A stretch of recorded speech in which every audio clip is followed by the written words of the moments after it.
ଯେତେବେଳେ ଚାହିଁବେ ସେ ନାରୀ ତୁମକୁ ଦବ। ମିଳନ ପାଇଁ ରାତି ଦିନ ଘରକୁ ଡାକିବ। କେବଳ ରାତିରେ ଶୋଇବା ପୂର୍ବରୁ ବିଛଣାରେ ବସିକି କାଗଜରେ ସେ ଝିଅର ନାମ ଲେଖିକି ଜାଳିବାର ଅଛି। ତାପରେ ଦେଖିବେ ଚମତ୍କାର।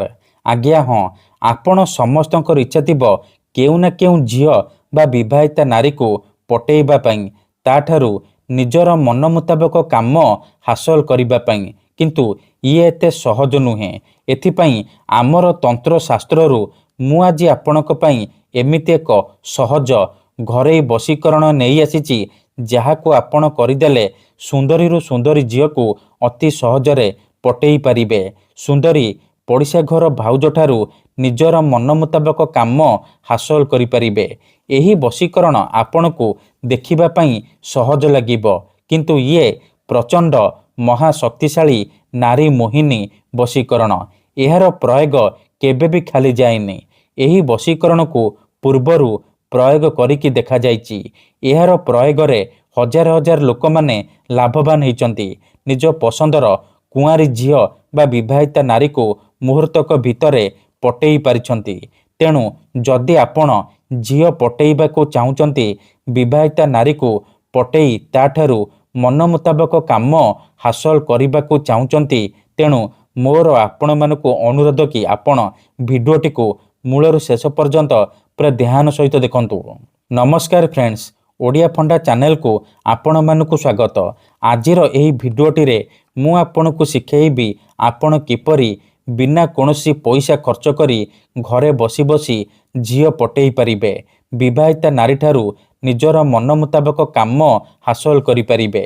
କିମ୍ବା ଯଦି କେଉଁ ଝିଅ ଆପଣଙ୍କୁ ଧୋକା ଦେଇଛି, ଛାଡ଼ି ପଳେଇଛି, ଆପଣଙ୍କର ନମ୍ବର ବ୍ଲକ୍ କରିଦେଇଛି, ଅନ୍ୟ କାହା ସହିତ କଥା ହେଉଛି, ଅନ୍ୟ କାହାକୁ ଭଲ ପାଉଛି, ଆଉ ଆପଣ ସେ ଝିଅକୁ ଫେରି ପାଇବାକୁ ଚାହୁଁଛନ୍ତି, ତେବେ ମୋ କଥା ମାନି ଆଜି ରାତିରେ ଶୋଇବା ପୂର୍ବରୁ ବିଛଣାରେ ବସିକି କାଗଜରେ ସେ ଝିଅର ନାମ ଲେଖି ଜାଳି ଦିଅନ୍ତୁ।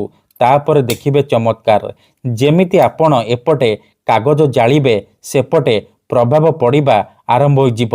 ସେହି ସମୟଠାରୁ ସେ ଝିଅ ଆପଣଙ୍କ ଆଡ଼କୁ ଆକର୍ଷିତ ହେବାକୁ ଲାଗିବ। ଯେପର୍ଯ୍ୟନ୍ତ ଆପଣଙ୍କ ପାଖକୁ ଆସିନି, ସେ ଖାଲି ଛଟପଟ ହେବ।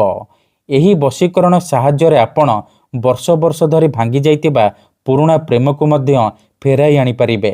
ଶାଶୁ, ନଣନ୍ଦ, ଦିଅର, ଭାଉଜ କାହାକୁ ବି ନିଜ ବଶରେ କରି ତାଠାରୁ ନିଜର ମନ ଚାହୁଁଥିବା କାମ ହାସଲ କରିପାରିବେ। ଠିକ୍ ଅଛି, ତେବେ ଏହି ବଶୀକରଣ ଆପଣ କିପରି କରିବେ, କେମିତି କରିବେ, ଚାଲନ୍ତୁ ଜାଣିବା। କିନ୍ତୁ ବିଧିଟି ଜାଣିବା ପୂର୍ବରୁ ମୋର ଗୋଟିଏ ଛୋଟିଆ କଥା ମନେ ରଖନ୍ତୁ। ମନରେ କୌଣସି ଖରାପ ଉଦ୍ଦେଶ୍ୟ କିମ୍ବା କୌଣସି ଖରାପ କାମ ପାଇଁ ଆପଣ ଏହି ବଶୀକରଣକୁ ପ୍ରୟୋଗ କରିବେନି। କାହିଁକି ନା ମାତ୍ର ଥରେ, ଆଜ୍ଞା ହଁ, ମାତ୍ର ଥରେ ଯେଉଁ ଝିଅ ବା ନାରୀ ଉପରେ ଏହି ବଶୀକରଣ ପ୍ରୟୋଗ କରିଦେବେ, ସିଏ ସେହି ସମୟଠାରୁ ଆପଣଙ୍କ ଆଡ଼କୁ ଆକର୍ଷିତ ହେବାକୁ ଲାଗିବ। ପାଗଳି ପରି ଆପଣଙ୍କୁ ଭଲ ପାଇବାକୁ ଲାଗିବ। ଆପଣଙ୍କ ପ୍ରେମରେ ଏମିତି ଦିବାନୀ ହେଇଯିବ କି ଆପଣଙ୍କୁ ନ ଦେଖି ଗୋଟେ ମୁହୂର୍ତ୍ତ ବି ରହିପାରିବନି। କିନ୍ତୁ ଆଉ ଗୋଟିଏ କଥା ବି ଜାଣି ରଖନ୍ତୁ, ମନ୍ତ୍ର, ତନ୍ତ୍ର, ଯନ୍ତ୍ର, ବଶୀକରଣ ଇଏ ଏମିତି ସେମିତି କାମ କରେନି। ମନରେ ସମ୍ପୂର୍ଣ୍ଣ ବିଶ୍ୱାସ, ନିଷ୍ଠା ଆଉ ଏକାଗ୍ରତାର ସହିତ ଆପଣଙ୍କୁ ଏହି ବଶୀକରଣ କରିବାକୁ ପଡ଼ିବ। ତେବେ ଯାଇ ମୁଁ ଆପଣଙ୍କୁ ଗ୍ୟାରେଣ୍ଟି ଦେଉଛି, ଆପଣ ଯେତେ ସୁନ୍ଦରୀ ଝିଅ ବା ସୁନ୍ଦରୀ ଭାଉଜକୁ ଚାହିଁବେ ଅତି ସହଜରେ ନିଜର କରିପାରିବେ। ତାଠାରୁ କିଛି ବି କାମ ହାସଲ କରିପାରିବେ। ଠିକ୍ ଅଛି, ତେବେ ବିଧିଟି ଜାଣିବା ପୂର୍ବରୁ ଯଦି ଆପଣ ଆମ ଚ୍ୟାନେଲକୁ ପ୍ରଥମ ଥର ଆସିଛନ୍ତି, ତେବେ ଦୟାକରି ଚ୍ୟାନେଲକୁ ସବସ୍କ୍ରାଇବ୍ କରି ପାଖରେ ଥିବା ବେଲ୍ ଆଇକନ୍କୁ ମଧ୍ୟ ଦବାଇ ଦିଅନ୍ତୁ, ଯାହାଦ୍ୱାରା ଆମେ ଯେଉଁ ବି ଭିଡ଼ିଓ ଅପଲୋଡ଼ କରିବୁ ସର୍ବପ୍ରଥମେ ଆପଣ ଦେଖିପାରିବେ ଆଉ ତା'ର ଲାଭ ପାଇପାରିବେ। ମନେ ରଖନ୍ତୁ, ଏହି ବଶୀକରଣ ବିଧିକୁ ଆପଣ କେଉଁ ବି ବାରରେ କରିପାରିବେ, କିନ୍ତୁ ଯେବେ ବି କରିବେ ରାତିରେ ଶୋଇବା ପୂର୍ବରୁ କରିବେ। ବିଧିଟି କରିବା ପୂର୍ବରୁ ଭଲ ଭାବରେ ହାତ ଗୋଡ଼ ଧୋଇକି ଏହି ବଶୀକରଣ ଆରମ୍ଭ କରିବେ। ପ୍ରଥମେ ଆପଣ କ'ଣ କରିବେ, ଖଣ୍ଡେ କାଗଜ ଆଣିବେ ଆଉ ଜାଳିବା ପାଇଁ ଡିଆସିଲି କିମ୍ବା ଲାଇଟର ଆଣିବେ। ତାପରେ ଯେଉଁ ଝିଅ ବା ନାରୀକୁ ଆପଣ ବଶରେ କରିବାକୁ ଚାହୁଁଛନ୍ତି, କାଗଜରେ ତା'ର ନାମ ଲେଖିବେ, ତା ତଳେ ପ୍ଲସ୍ ଚିହ୍ନ କରିବେ, ତା ତଳେ ନିଜର ନାମ ଲେଖିବେ। ଦେଖନ୍ତୁ, ମନେକର ଆପଣ ଯେଉଁ ଝିଅକୁ ପଟେଇବାକୁ ଚାହୁଁଛନ୍ତି ତାର ନାମ ହେଉଛି ମାମାଲି ଆଉ ଆପଣଙ୍କର ନାମ ରାକେଶ, ତେବେ ଆପଣ ପ୍ରଥମେ ଲେଖିବେ ମାମାଲି, ତା ତଳେ ପ୍ଲସ୍ ଚିହ୍ନ କରିବେ, ତା ତଳେ ନିଜର ନାମ ଲେଖିବେ। ନାମ ଲେଖିସାରିବା ପରେ ନିଜ ବିଛଣା ଉପରେ ବସି ପଡ଼ିବେ। ତାପରେ ଆଖି ବନ୍ଦ କରିକି ସେଇ ଝିଅ ବା ନାରୀକୁ ମନେ ମନେ ଭାବିବେ, ତାର ମୁହଁକୁ ନିଜ ମନରେ ଭାବିବେ। ତାପରେ ଏହି ମନ୍ତ୍ରକୁ 7 ଥର ପଢ଼ିବେ। ଓମ୍ ନମଃ କାମାକ୍ଷା ଦେବୀ ଆମୁକଂ ମେ ବଶ୍ୟମ୍ କୁରୁ କୁରୁ ଫଟ୍ ସ୍ୱାହା। ଆମୁକଂ ଜାଗାରେ ଆପଣ ସେଇ ଝିଅ ବା ସ୍ତ୍ରୀର ନାମ କହିବେ ଯାହାକୁ ଆପଣ ବଶରେ କରିବାକୁ ଚାହୁଁଛନ୍ତି।